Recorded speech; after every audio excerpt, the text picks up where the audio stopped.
Hey guys, how you doing? Dustin here, and what I'm going to do here is that I'm going to go over some bit of a history of a family of video games released by a video game company known to the world as Vic Tokai, so you guys can get a better understanding of a video game called Decap Attack.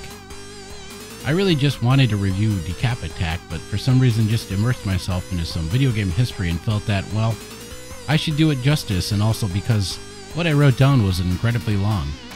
So part 2 will be a straight up review of Decap Attack, I promise. So with that, let's start in 1990. Decap Attack is a video game released in 1990 by Vic Tokai for the Sega Genesis and Mega Drive. It's a platformer game in which you play as Chuck D. Head, a mummy who was created by Dr. Frank N. Stein. It's ultimately Chuck's goal in the game to defeat Max Decap and also to reform the scattered islands, which look like a skeleton. If you haven't noticed yet, this game likes to play around with puns. Dr. Frank N. Stein obviously refers to Dr. Frankenstein, Max Decap or Max Decap as in to make headless in an abundance. I can only surmise that Chuck D. Head might be a reference to Deadheads or Grateful Dead fans, or simply Decapitated Head, which to me sounds correct because Chuck simply does not have a head. In Decap Attack, Chuck uses his face, which is in his chest, to attack enemies. Weird.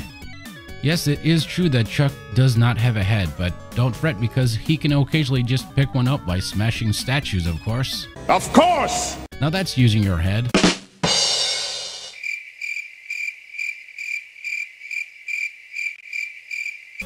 Okay, before I get too far into Decap Attack, I do need to back up a bit, because while I was doing research on Decap Attack, I discovered some interesting things. I don't know if I can eloquently break this all down, so I'll start going backwards to another game called Psycho Fox. Psycho Fox was another video game, naturally, also released by Vic Tokai. It was made for the Sega Master System and released in 1989.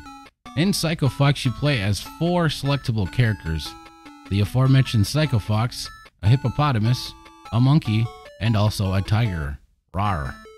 Each of these characters have their own unique abilities. For instance, the tiger can jump higher, but the hippopotamus can smash walls, etc. Aside from also being released by Vic Tokai, Psycho Fox and Decap Attack almost share the same game mechanics. It's almost, and I mean almost the same, but with a little difference. In Decap Attack, Chuck can pedal his legs in midair to slow his descent. In Psycho Fox, however, you cannot. Both games have a momentum mechanic about them. The more you move in a certain direction, the faster you'll go and the higher you are able to jump. Although in Psycho Fox the controls are a bit stiff, unlike in Decap Attack. Also to note, Psycho Fox was released in Brazil of all places, under the name of Zulfrog Invaders of the Swamp. Essentially, Zulfrog Invaders of the Swamp is Psycho Fox, but with characters changed. Instead of a fox, it's a frog, and so on. Moving away from Psycho Fox back once more, Vic Tokai also released a video game some of us already might know, but for the wrong reasons. Kid Kool. Ugh. This game was released in 1988, 1 year before the mentioned Psycho Fox. Kid Kool, again, essentially from what I can tell, is sort of where Vic Tokai's style of games all begin. Kid Kool has a momentum mechanic that really leaves a lot to be desired. Like on Psycho Fox, the more you run in one direction, which is always right, because you can't go back, the faster you go and the higher you are able to jump.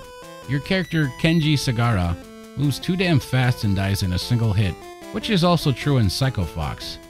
Both of these games, well, these 3 games if you want to be technical, Psycho Fox, Zulfrog Invaders of the Swamp, and Kid Kool, have a too heavy of a momentum mechanic.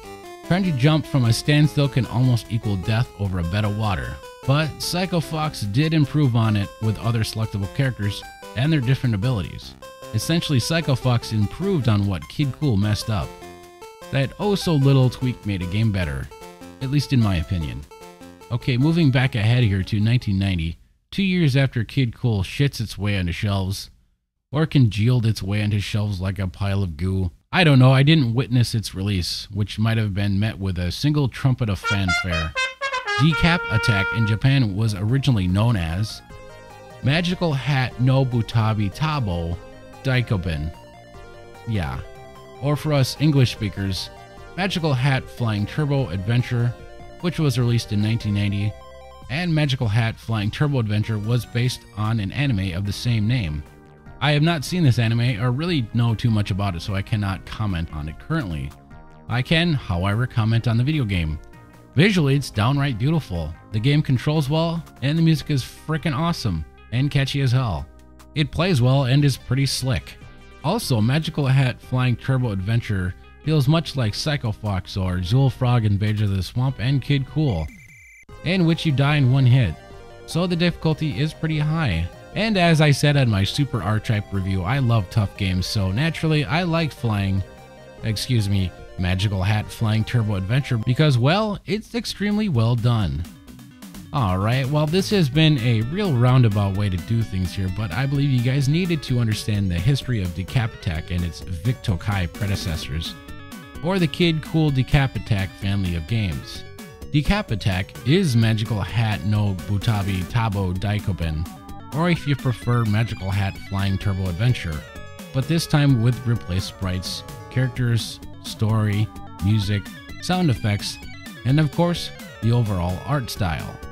Decap Attack and the aforementioned fixed what Kid Kool screwed up, and for that, Decap Attack is pretty solid and fun game. Its legacy had a bad start but ended on a high note. So guys, that has been my look at Decap Attack and its family of games going down. And I would also like to point out, guys, you can also check out some other reviews of Psycho Fox on Implant Games and Kid Kool on I'mRetroActive.com, so please remember to go check that out. Thanks for watching. So until next time, guys, when I review Decap Attack, remember, stay classy.